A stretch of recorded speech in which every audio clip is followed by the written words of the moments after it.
अस्सलाम वालेकुम dear students, मैं हूं आपका अपना टीचर सर सैयद मंजूर शाह। डियर स्टूडेंट्स, आज एक नए टॉपिक के साथ आपके सामने पेश खिदमत है। आज का सवाल जो है वो क्वेश्चन नंबर 6 है और question number 6 exercise 4.3 class first year का है।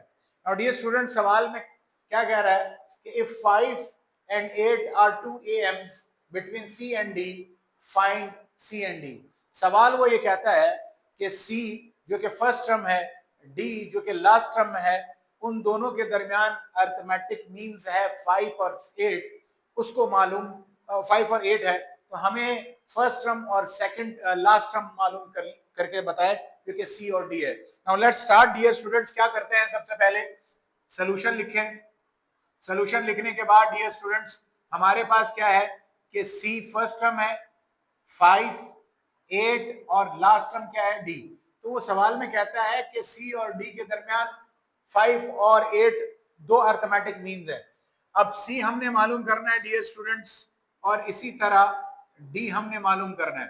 नाउ डियर स्टूडेंट्स, हमारे पास जो सवाल, जो हमारे पास ओरिजिनल अर्थमेटिक मीन का की सीरीज जब अर्थमेटिक प्रोग्रेशन होता है उसमें जो मीन्स होते हैं उसको हम सबसे पहले लिखते हैं। हमारे पास जर्नल टर्म में फर्स्ट टर्म ए होता है, फिर हमारे पास फर्स्ट अर्थमेटिक मीन को हम A1 कह देते हैं, सेकंड अर्थमेटिक मीन को A2 कह देते हैं और लास्ट टर्म को हम B कह देते हैं। अगर देखा जाए यहां पर A की जगह क्या है, C है, तो A बराबर है C के, ठीक। और इसी तरह B की जगह यहां पर क्या है, D है। तो डियर स्टूडेंट्स हमने क्या मालूम करना है, A मालूम करेंगे तो वो C के बराबर आएगा और B मालूम करेंगे तो वो हमारे पास D के बराबर आएगा। Now dear students, first arithmetic mean का जो फॉर्मूला है वो हमारे पास क्या है, A प्लस D है। D हमारे पास डिफरेंस है, और इसी तरह जो सेकंड अर्थमेटिक मीन का फॉर्मूला है वो A प्लस 2D है। डी मेरे डी डियर स्टूडेंट्स हमारे पास क्या है, डिफरेंस है। तो डिफरेंस का जो ओरिजिनल फॉर्मूला है वो D is equal to B minus A divided by N plus 1 है। क्या है, एन प्लस 1।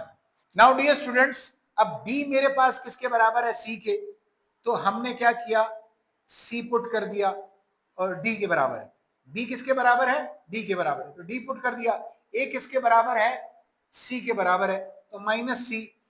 कितने अर्थमेटिक मीन है, दो अर्थमेटिक मीन है, एक 5 और एक 8, तो एन मेरे पास क्या हो जाएगा, 2 हो जाएगा। एन क्या हो जाएगा, 2 प्लस 1।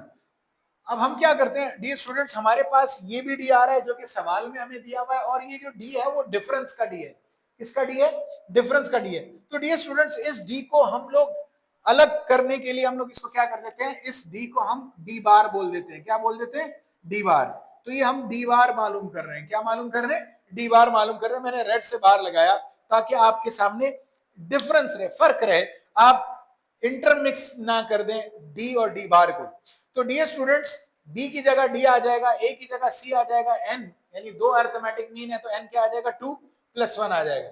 नाउ डियर स्टूडेंट्स, इसी सवाल, इसी डी बार को हम क्या करते हैं, फर्स्ट अर्थमेटिक मीन के फॉर्मूले में पुट कर देते हैं। तो फर्स्ट अर्थमेटिक मीन का फॉर्मूला हमारे पास क्या है, A1 ए प्लस डी बार आ जाएगा। ए की वैल्यू हमारे, ए की जगह हमारे पास क्या आ जाएगा, सी, और first arithmetic mean, first arithmetic mean हमारे पास क्या है, 5, ठीक, प्लस डी की, डी बार की वैल्यू क्या है, D minus C, D minus C divided by 3, क्योंकि 2 प्लस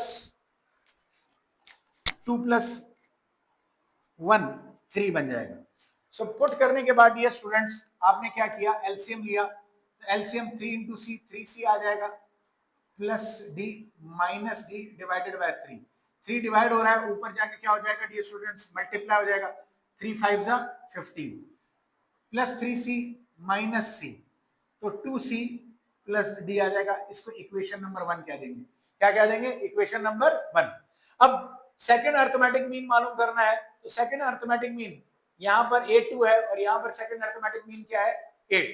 तो यहां पर पहले फॉर्मूला लिखेंगे, A2 is equal to A plus 2 into D bar. A2 की जगह 8 आ जाएगा, A की जगह हमारे पास C, 2 इंटू डी बार की वैल्यू क्या है, D minus C divided by 3, D minus C divided by 3 put कर दिया, एलसीएम लिया, 3 को C से मल्टीप्लाई कर दिया तो 3C, 2 into D 2D minus 2C आ जाएगा divided by 3।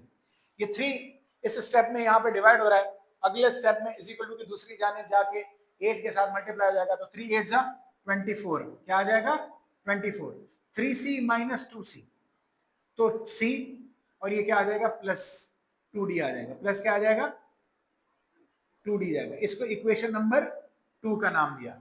Now dear students, अब हम क्या करेंगे, मेरे पास दो इक्वेशन आ गई है, एक इक्वेशन 1 है जिसमें C और D इन्वॉल्व है वेरिएबल, एक इक्वेशन 2 है जिसमें C और D इन्वॉल्व है। अब अगर हमारे पास दो इक्वेशंस हो और दो वेरिएबल इन्वॉल्व हो तो हम आसानी से उन दो वेरिएबल्स की वैल्यू मालूम कर सकते हैं, मगर उससे पहले हम क्या करेंगे, इस D और इस D को एक ही कोफिशिएंट रखेंगे। इस D का कोफिशिएंट 2 है तो इस D का कोफिशिएंट क्या 1, तो हम इस इक्वेशन को 2 से मल्टीप्लाई करेंगे। तो हमने यहां पे लिखा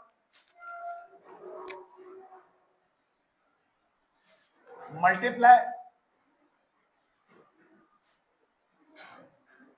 इक्वेशन 1 बाय 2, इक्वेशन 1 को 2 से मल्टीप्लाई किया तो 2 multiply by 15 plus 2 multiply by 2C plus D आ जाएगा। तो 2 15 जा 30, 2 2 जा 4, साथ में C 2 इंटू 1 2, साथ में D आ जाएगा, इसको इक्वेशन नंबर 3 कह दिया। क्या कह दिया, इक्वेशन नंबर 3। अब अगर देखा जाए तो इक्वेशन नंबर 2 में D का जो कोफिशिएंट है वो भी 2 है, D का जो इक्वेशन नंबर 3 में जो D का कोफिशिएंट है वो 2 है, दोनों सेम हो गए। अब हम सब्ट्रैक्टिंग की तरफ जाएंगे, तो हमने लिखा सब्ट्रैक्टिंग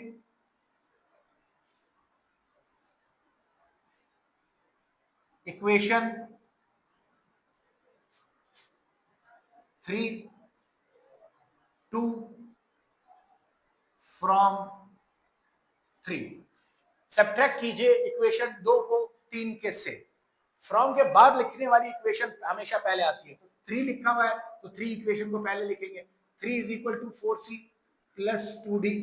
उसके बाद equation number 2 24 is equal to C plus 2D, plus को माइनस, इस प्लस को माइनस बना दिया और इस प्लस को माइनस बना दिया, 2D माइनस 2D कैंसिल, 30 में से 24 को निकाला तो 6, 4 में से 1 को निकाला तो 3C, 3 1 जा 3, 3 2 जा 6। तो डियर स्टूडेंट C की वैल्यू क्या आ जाएगी, 2 आ जाएगी। नाउ डियर स्टूडेंट C की वैल्यू 2 आ गई तो इसको इक्वेशन नंबर 1 में पुट कर दीजिए। कहां पे पुट कर दीजिए, इक्वेशन नंबर 1 में। तो आपने लिखा putting the value of C in equation number 1। Equation number 1 में आपने C की वैल्यू पुट कर दी। तो dear students 15 plus 2 into 2 plus D, 2 2 जा 4 प्लस D, प्लस 4 को इस तरफ लेकर आए तो क्या बन जाएगा -4, तो क्या आ जाएगा 11 इज इक्वल टू D।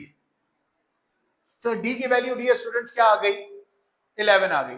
तो डियर स्टूडेंट्स अगर हम इस सीरीज को देखें तो फर्स्ट टर्म C निकालना था जो कि हमारे पास 2 आया है, और लास्ट टर्म जो कि D है वो हमारे पास क्या है 11।